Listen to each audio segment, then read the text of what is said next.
Ibu kota Nigeria, Lagos, adalah rumah bagi komunitas yang luar biasa dan sangat kontras yang dikenal sebagai Makoko, sebuah perkampungan kumuh terapung yang dengan jelas mencerminkan ketahanan jiwa manusia dan konsekuensi mengerikan dari kemiskinan perkotaan. Di pemukiman perairan yang unik ini, Anda dapat menemukan segalanya dari rumah, pasar, bengkel, sekolah, bar yang semuanya terletak di atas Laguna Lagos. Di balik keriuhan yang ditularkan melalui air di Makoko, terdapat kenyataan yang lebih pahit. Air, sumber kehidupan yang penting tercemar oleh limbah dan polusi. Krisis lingkungan ini merupakan perjuangan sehari-hari bagi warga yang terus-menerus menghadapi ancaman penyakit yang ditularkan melalui air. Kurangnya fasilitas kebersihan yang memadai, menyebabkan banyak sampah dan limbah dari pemukiman padat penduduk berakhir langsung di Laguna, sehingga menambah kesulitan untuk menjaga lingkungan hidup yang sehat.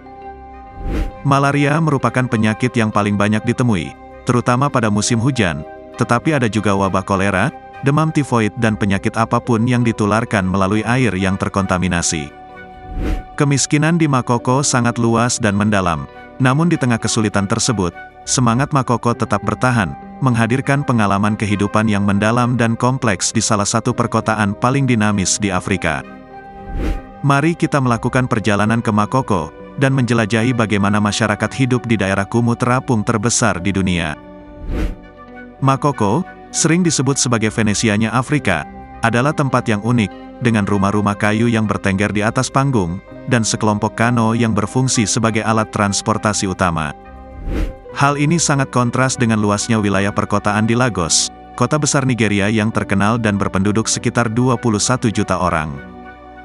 Asal-usul Makoko dapat ditelusuri kembali ke akhir abad ke-19, awalnya didirikan sebagai desa nelayan oleh orang Egun dari negara tetangga di Afrika Barat, dan saat ini, Lagos berpenduduk kurang dari 1 juta orang. Kota Lagos telah mengalami pertumbuhan pesat karena beberapa faktor yang menjadikannya sebagai salah satu kota terpadat dengan pertumbuhan ekonomi yang pesat di Afrika. Pelabuhannya merupakan salah satu pelabuhan terbesar di Afrika, berfungsi sebagai pusat perdagangan dan logistik internasional, sehingga semakin meningkatkan daya tariknya bagi dunia usaha. Selain itu, daya tarik mendapatkan pekerjaan yang lebih baik dan standar hidup yang lebih tinggi di Lagos, dibandingkan dengan banyak wilayah lain di Nigeria dan Afrika, telah menyebabkan masuknya banyak orang dari daerah pedesaan dan kota-kota kecil, serta dari negara-negara tetangga. Migrasi ini terus mendorong pertumbuhan populasi kota, menciptakan budaya perkotaan yang bercampur, namun juga membebani infrastruktur dan perumahan. Pesatnya pembangunan dan urbanisasi telah menyebabkan krisis perumahan dengan permintaan yang jauh melebihi pasokan.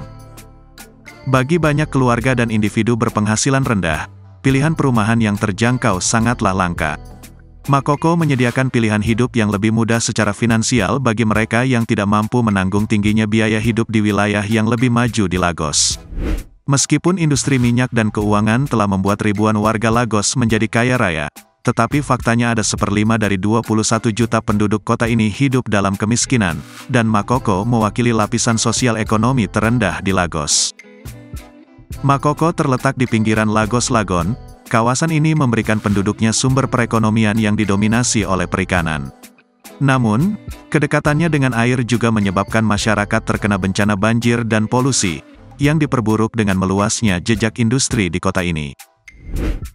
Kawasan tersebut dikelilingi dengan medan yang tergenang air, dan bangunan darurat yang didirikan di atas permukaan air, menggarisbawahi kesulitan penduduk terhadap kondisi kehidupan mereka yang sulit, dengan rumah-rumah panggung dan bangunan yang dibangun dari bahan-bahan bekas.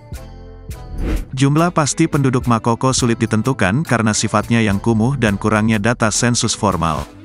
Perkiraannya sangat bervariasi, namun diperkirakan populasinya bisa berkisar antara puluhan ribu hingga sekitar 100.000 orang atau lebih.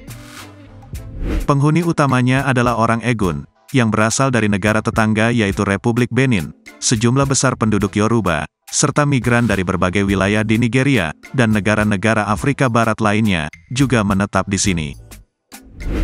Perpaduan budaya ini telah menciptakan komunitas multibahasa, di mana bahasa Egun, Yoruba, dan Prancis biasanya digunakan bersama dengan bahasa Inggris. Populasi Makoko terus bertambah seiring dengan semakin banyaknya orang yang pindah ke wilayah tersebut. Hal ini disebabkan oleh dekatnya dengan peluang ekonomi di Lagos, meskipun kondisi pertumbuhan permukiman dan kurangnya perencanaan kota telah menimbulkan kesulitan. Makoko tidak diakui oleh pemerintah Nigeria dan tidak ada di peta manapun. Ketidakhadiran ini membuat kepemilikan tanah, merencanakan pembangunan infrastruktur, mengoptimalkan layanan masyarakat, dan mendukung upaya pembangunan menjadi sangat sulit. Populasi yang padat dan terbatasnya lahan mengakibatkan kondisi kehidupan yang terlalu padat, sehingga keluarga seringkali berdesakan di ruang yang kecil dan memiliki ventilasi udara yang buruk. Keadaan ini, ditambah dengan fasilitas kebersihan yang tidak memadai dan tergantung pada laguna untuk mata pencaharian dan pembuangan limbah, telah memperburuk pencemaran lingkungan. Saluran air kini terancam oleh kontaminasi limbah domestik, kotoran manusia, dan limpasan industri, sehingga menimbulkan risiko kesehatan yang serius bagi penduduk, dan melemahkan perekonomian perikanan tradisional. Tidak ada lagi ikan di perairan gelap dekat rumah, nelayan berlayar lebih jauh ke laut untuk bisa menangkap ikan. Meskipun mengalami pertumbuhan, Makoko masih tetap otonom dan mengembangkan peraturan dan struktur pemerintahannya sendiri di luar kerangka peraturan formal di Lagos. Otonomi ini memungkinkan masyarakat untuk melestarikan budayanya, dan beradaptasi dengan kesulitan ekonomi di lingkungannya. Namun, pada saat yang sama, hal ini juga menjadi duri di mata pemerintah dan hambatan terhadap citra modern yang ingin diproyeksikan oleh Lagos. Persepsi ini telah menyebabkan banyak konflik selama bertahun-tahun, di mana pemerintah melakukan beberapa upaya untuk mengusir penduduk dan menghancurkan rumah-rumah, dengan alasan masalah lingkungan dan perlunya pembangunan kembali perkotaan. Salah satu konfrontasi paling keras terjadi pada tahun 2012, ketika pemerintah negara bagian Lagos mengeluarkan pemberitahuan penggusuran selama 72 jam kepada penduduk Makoko. Tindakan ini dibenarkan oleh pemerintah sebagai tindakan yang diperlukan untuk merebut kembali tepi laut, untuk proyek pembangunan yang bertujuan mengubah Lagos menjadi kota besar. Pemerintah datang bersama polisi dan tentara untuk mengevakuasi masyarakat dan menghancurkan rumah mereka. Masyarakat Makoko mencoba melawan, dan seorang tokoh masyarakat, Timothy Hunpoyanwa, ditembak mati oleh polisi yang menyebabkan pihak berwenang menghentikan proses penggusuran, dan saat itu, 30.000 orang kehilangan tempat tinggal. Hal ini memicu kecaman lokal dan internasional atas pelanggaran hak asasi manusia dan kurangnya pemberitahuan atau kompensasi yang memadai. Hingga saat ini, penduduk Makoko masih hidup dalam ketakutan bahwa suatu saat, entah dari mana, rumah mereka akan hancur total, mereka tidak bisa bergantung pada pemerintah dalam hal apapun. Faktanya, ketika terjadi kebakaran besar di Makoko beberapa tahun lalu, yang diyakini banyak orang bukan sebuah kecelakaan, warga melaporkan bahwa pemerintah sengaja menunda unit darurat yang seharusnya memadamkan api. Akibat bangunan rumah yang terbuat dari kayu dan semua rumah saling terhubung, kebakaran tersebut menyebabkan kerusakan yang cukup parah. Rumah di Makoko sebagian besar dibangun di atas panggung, dengan metode yang disesuaikan dengan kondisi daerah yang tergenang air. Teknik ini tidak hanya meminimalkan resiko banjir, tetapi juga mengoptimalkan keterbatasan ruang yang tersedia, sehingga menyebabkan terjadinya pola permukiman padat seperti yang terjadi di Makoko. Tumpukan kayu, yang bersumber dari kayu bakau yang ada, ditancapkan jauh ke dasar laguna yang lunak dan berlumpur. Tiang pancang ini berfungsi sebagai penopang utama rumah, dengan ketahanannya terhadap pembusukan, sehingga menjadi pilihan utama sebagai bahan yang ideal untuk konstruksi di lingkungan yang penuh kesulitan. Kedalaman laguna bervariasi, tergantung pada kedekatannya dengan pantai dan kedalaman air, namun prinsipnya tetap sama, untuk menyediakan dasar yang kuat yang dapat bertahan terhadap pergerakan pasang surut laguna dan angin kencang. Di bagian atas rumah panggung ini, lantainya dibuat menggunakan kombinasi papan kayu dan bambu, karena bahan-bahan ini sangat tahan dan menghemat biaya. Tata letak rumah di Makoko erat kaitannya dengan struktur sosial dan kekeluargaan masyarakat. Rumah sering kali berbentuk sama, dengan ruang yang dimanfaatkan secara efisien untuk menampung keluarga besar dengan ruang keluarga bersifat multifungsi, sebagai area memasak dan tidur. Jembatan kayu dan jalan setapak dibangun untuk menghubungkan rumah satu sama lain dan dengan jalur utama masyarakat. Tetapi tidak semua wilayah Makoko berada di atas air, sebagian besar berpusat di daratan dengan jalan dan gang sempit yang padat, diapit oleh bangunan yang terbuat dari berbagai bahan, mulai dari kayu dan lembaran logam hingga balok beton. Selama bertahun-tahun, metode pembangunan rumah di Makoko telah berkembang, menggabungkan teknik tradisional dan inovasi modern. Beberapa bangunan baru dibangun dengan fondasi beton, dan penggunaan botol plastik serta bahan sampah yang tidak bisa diurai oleh proses biologi. Laki-laki dan perempuan, kadang-kadang bahkan anak-anak berangkat pagi-pagi dengan kano mereka, memasang jaring dan tali ke perairan Kru Laguna. Hasil tangkapan sehari-hari berupa berbagai macam ikan dan terkadang kerang, tidak hanya untuk konsumsi pribadi tetapi juga menjadi sumber pendapatan utama bagi banyak keluarga. Ikan-ikan tersebut dijual langsung dari perahu atau di pasar terapung yang merupakan pusat kegiatan masyarakat. Pasar-pasar ini, yang ramai dengan pedagang dan pembeli, menggarisbawahi semangat ekonomi yang tumbuh subur bahkan dalam lingkungan yang penuh kesulitan. Selain memancing, penduduk Makoko juga melakukan berbagai kegiatan ekonomi lainnya. Perempuan mempunyai peran dalam perekonomian masyarakat dengan berjualan di pasar, atau terlibat dalam pengolahan hasil tangkapan ikan melalui pengasapan atau pengeringan. Hal ini tidak hanya menambah nilai pada ikan mentah tetapi juga memastikan bahwa kelebihan tangkapan dapat disimpan untuk dijual di pasar pada hari-hari ketika jumlah ikan berkurang.